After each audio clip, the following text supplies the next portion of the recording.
প্রিয় দর্শক, বিজ্ঞাপন বিরতির পর আবার আমন্ত্রণ জানাচ্ছি আপনাদের প্রিয় অনুষ্ঠান লিগ্যাল প্ল্যাটফর্মে। আমাদের সাথে আছেন আমাদের অতিথি মাজেদুর চৌধুরী। দর্শক, আমরা অনুষ্ঠান বিরতিতে যাওয়ার পূর্বে আমাদের একটি দর্শক প্রশ্ন করেছিলেন। উনি ইটালিয়ান ন্যাশনাল এবং উনি পিআর সম্পর্কে জানতে চাচ্ছেন, পিআর অ্যাপ্লিকেশন করবে এবং উনি জানতে চেয়েছিলেন যে পিআর অ্যাপ্লিকেশনের জন্য ইয়ারলি ইনকামের বিষয়টা কি, অথবা এবং সে জানতে চাচ্ছিলেন যে 5 ইয়ার্সটা শুরু হয় কখন থেকে।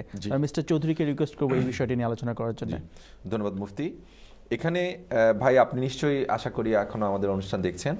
আপনার প্রশ্নের প্রথম উত্তর সেটা আমি দিয়ে ফেলি, সেটা খুবই সংক্ষিপ্ত উত্তর। সেটা হচ্ছে পিআর বা পার্মানেন্ট রেসিডেন্স অ্যাপ্লিকেশনে আপনারা যারা ইউ ন্যাশনাল, তাদের কোনো নির্দিষ্ট কোনো ইনকাম রিকোয়ারমেন্ট নাই। আপনাদেরকে দেখাতে হয় যে আমি গত 5 বছর ধরে এই দেশে আমি কোয়ালিফাইড পার্সন ছিলাম। আর কোয়ালিফাইড পার্সন হচ্ছে যিনি কাজ করেছেন, অথবা ব্যবসা করেছেন, অথবা সেলফ এমপ্লয়েড ছিলেন, অথবা ফুল টাইম এডুকেশনে ছিলেন। এরকম মানুষকে কোয়ালিফাইড পার্সন বলা হয় under the regulations 2016।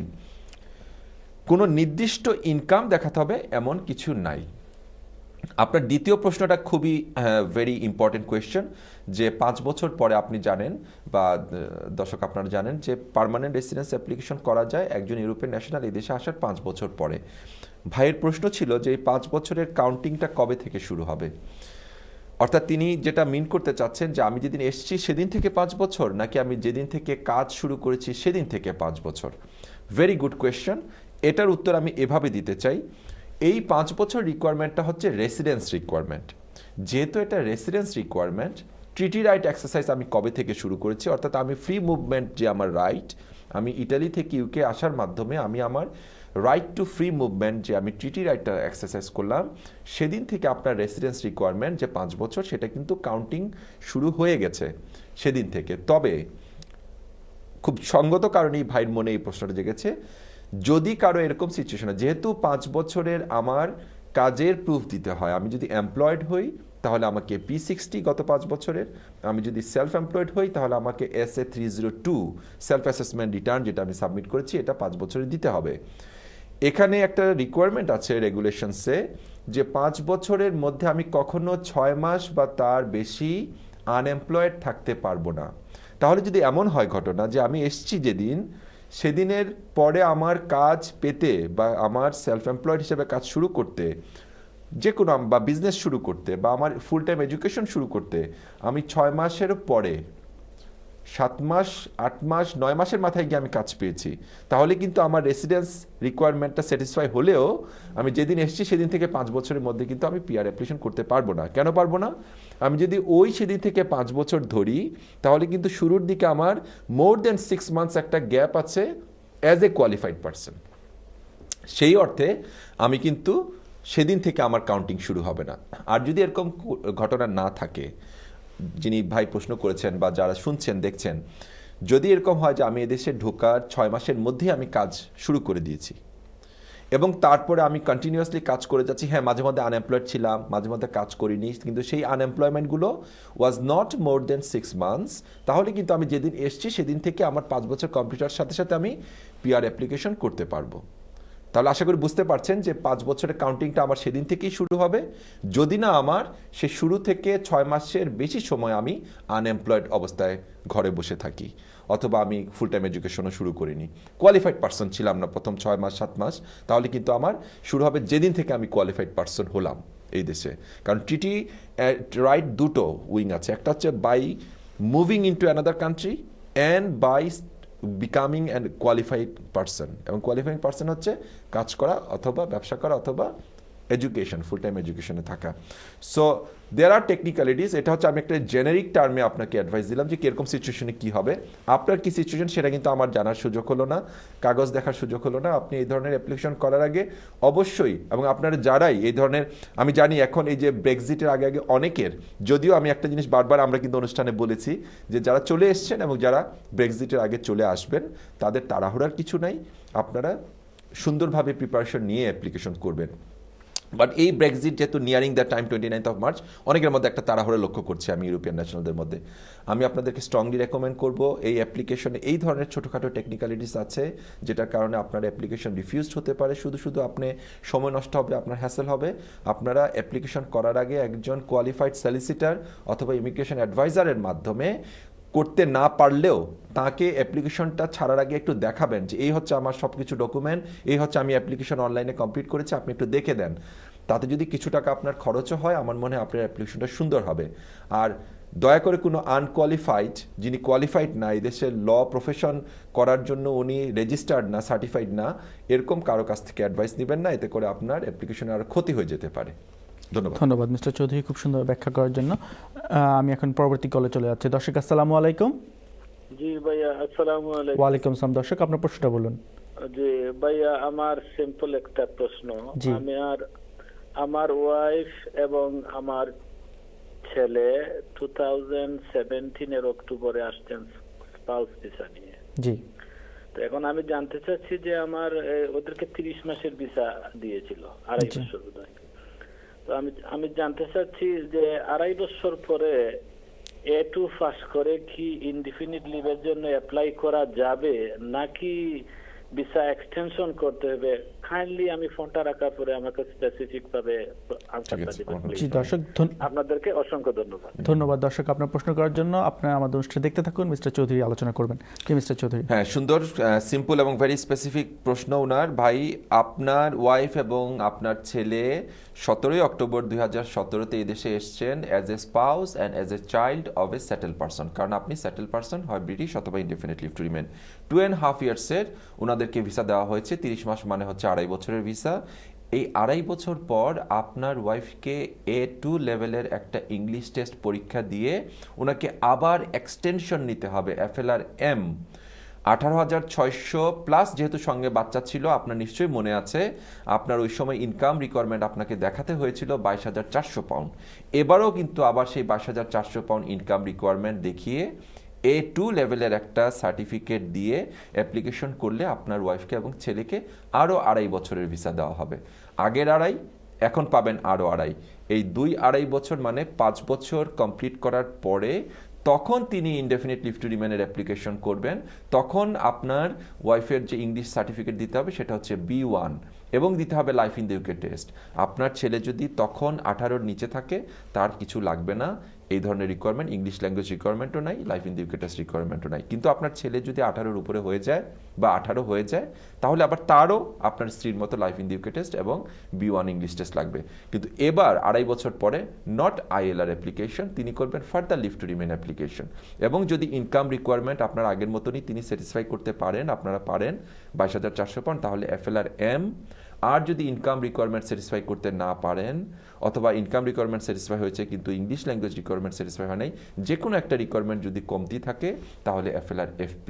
So application করার আগে আবারও একজন সলিসিটরের সঙ্গে সরাসরি দেখা করে আপনারা খোলামেলা কথা বলে একটু জেনে নেবেন। ধন্যবাদ মিস্টার চৌধুরী খুব সুন্দর ব্যাখ্যা করার জন্য। মিস্টার চৌধুরী, আমাদের কমিউনিটিতে একটা পর্যায়ে ছিল অনেকে HSMP highly skill migrant application বা হাইলি স্কিল মাইগ্রেন্ট স্ট্যাটাসে ছিলেন।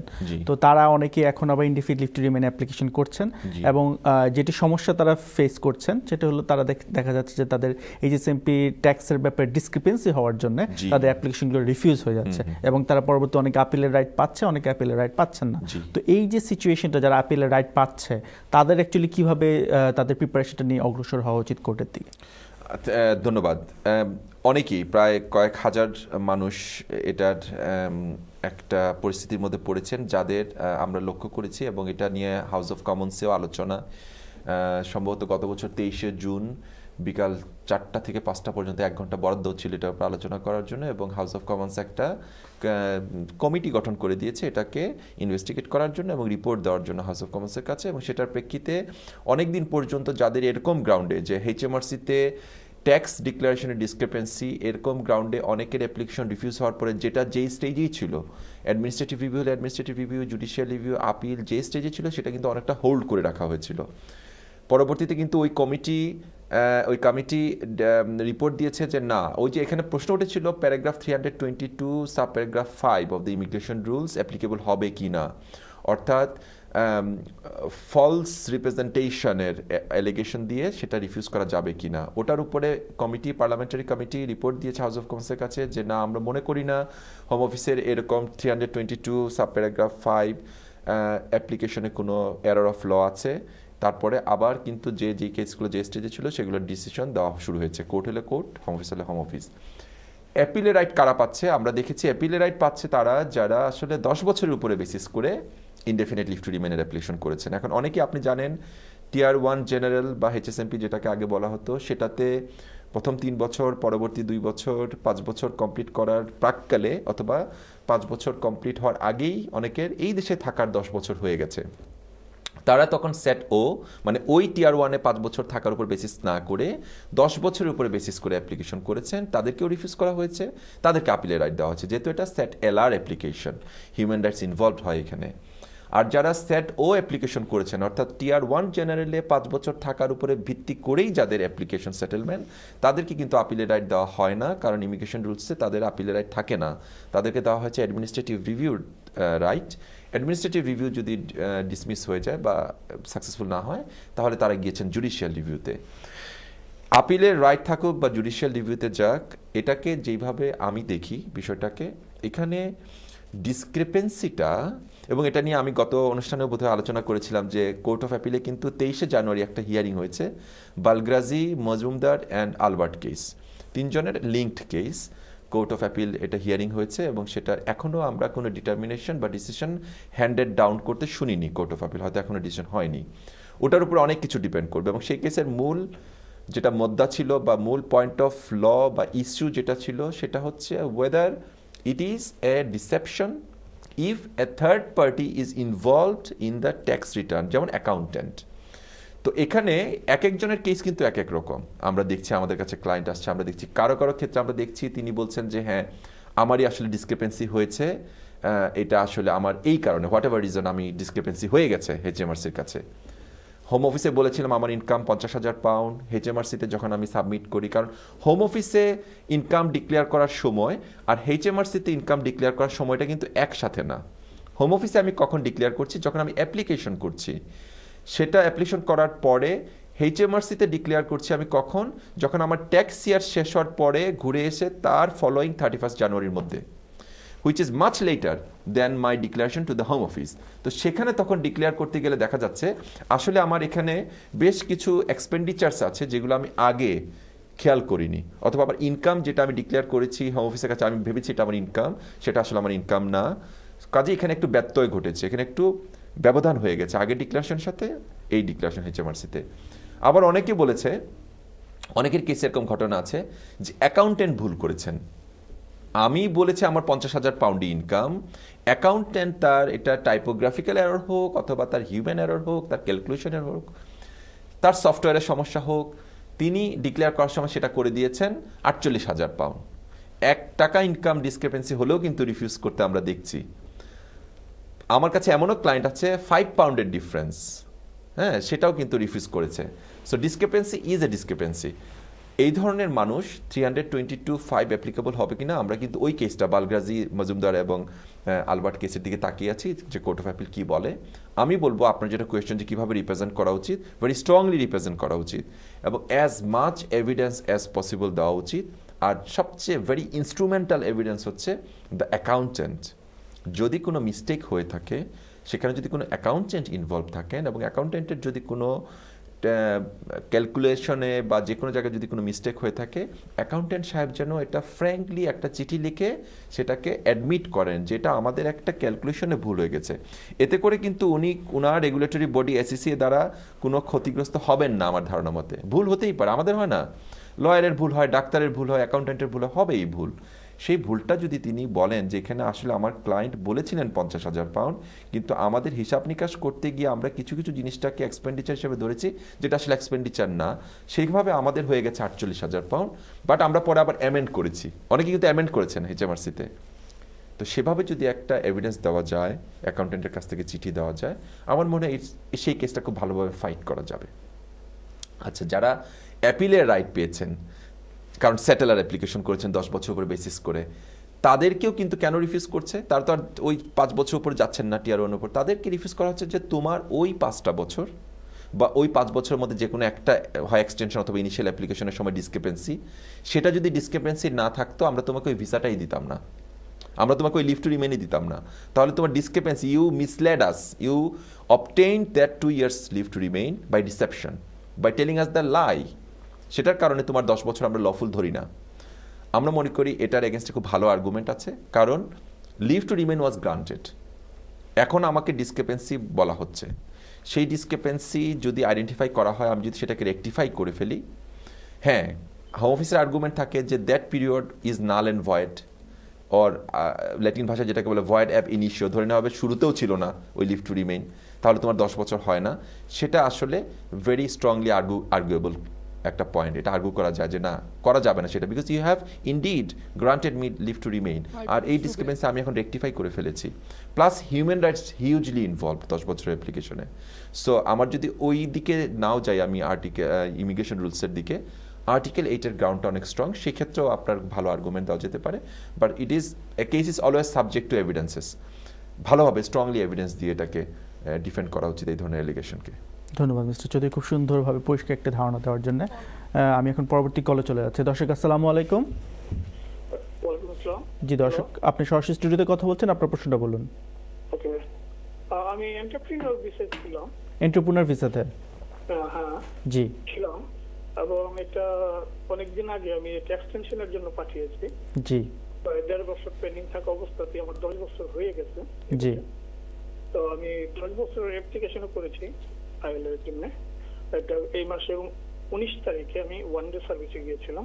জি আমার সাথে আরো ডিপেন্ডেন্ট আছে, আমার ওয়াইফ, একটা ছেলে, একজন মেয়ে। তো ওয়াইফ এবং মেয়ে বাংলাদেশ থেকে এসেছেন এবং ছেলেটা এখানে বর্ণ হয়েছে, তার 7.5 বছর। জি তো গত 19 তারিখে যখন আমি যাই, এর 2 দিন পর আমি একটা লেটার পাইছি। আমি যদিও সুপার প্রায়োরিটি সার্ভিসে গিয়েছিলাম, জি 2 দিন পর একটা লেটার পাইছি হোম অফিস থেকে যে তারা আমার অ্যাপ্লিকেশনটা এখন কনসিডার করতে পারবে না, তাদের ফার্দার ইনকোয়ারি করা দরকার। জি তো এই 2 দিন পরে আজকে আমার গতকাল একটা লেটার পাই যে আসলে তখন আমি আমার ওয়াইফদের বা আমার ডিপেন্ডেন্টদের অ্যাপ্লিকেশন ভেরিয়েশন করিনি। জি আমি এটা রেজাল্টের জন্য ওয়েট করতেছিলাম। তো আজকে গতকাল একটা লেটার পেয়েছি যে আসলে হোম অফিস থেকে যে আমার যে 3জন ডিপেন্ডেন্ট আছে ওনাদের গুলা কি করব।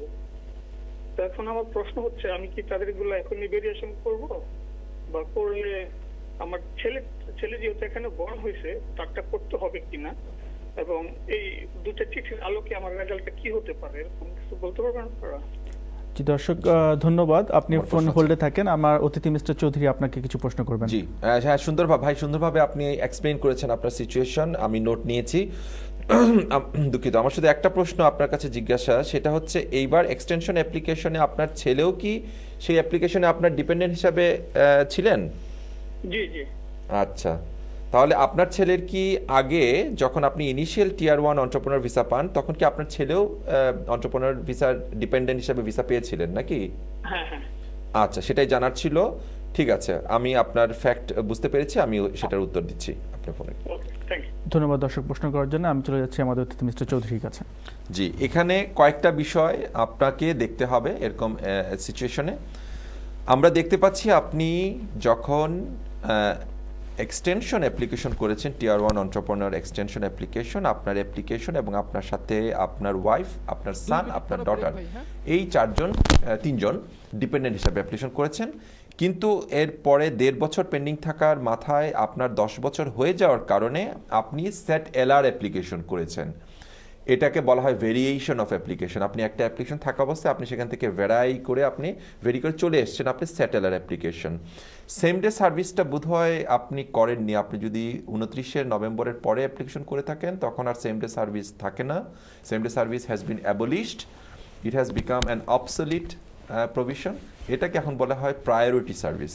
প্রায়োরিটি সার্ভিসে হোম অফিসের কমিটমেন্ট হচ্ছে 24 আওয়ার্সের মধ্যে আপনাকে ডিসিশন দিবে। মনে রাখা ভালো, আপনি যদিও এই কথাটা বলেননি, বাট আপনাকে আমি জানিয়ে রাখি, আপনার মতো যাদের অ্যাপ্লিকেশন একটা পেন্ডিং থাকে সেখান থেকে ভেরিয়েশন করে সেটেলমেন্টের জন্য মোস্ট অফ দ্য টাইম তারা প্রায়োরিটি সার্ভিসও এন্টারটেইন করতে পারেন না। এবং সেই ক্ষেত্রে হোম অফিসের কমিটমেন্ট হচ্ছে যে যদি আমরা 24 আওয়ার্সের মধ্যে প্রায়োরিটি সার্ভিসের ডিসিশন দিতে না পারি, তাহলে প্রায়োরিটি সার্ভিসের জন্য আপনাকে যে এক্সট্রা একটা ফি দিতে হয়েছে 600 সামথিং, সেটা কিন্তু তারা আপনাকে রিফান্ড করবে। So make sure they refund your fee because they in writing confirm that they can't make the decision on priority basis. So আপনি এটা দেখবেন যে আপনার অ্যাকাউন্টে টাকাটা ফেরত আসছে কিনা, না আসলে আপনি চাইতে পারবেন। এখন কথা হচ্ছে আপনার বাচ্চা, ওয়াইফ এবং 2 বাচ্চার অ্যাপ্লিকেশন কিন্তু এখনও আছে, তাদের ভেরিয়েশন করা হয়নি। তাদেরটা অবশ্যই এখন ভেরিয়েশন করা উচিত।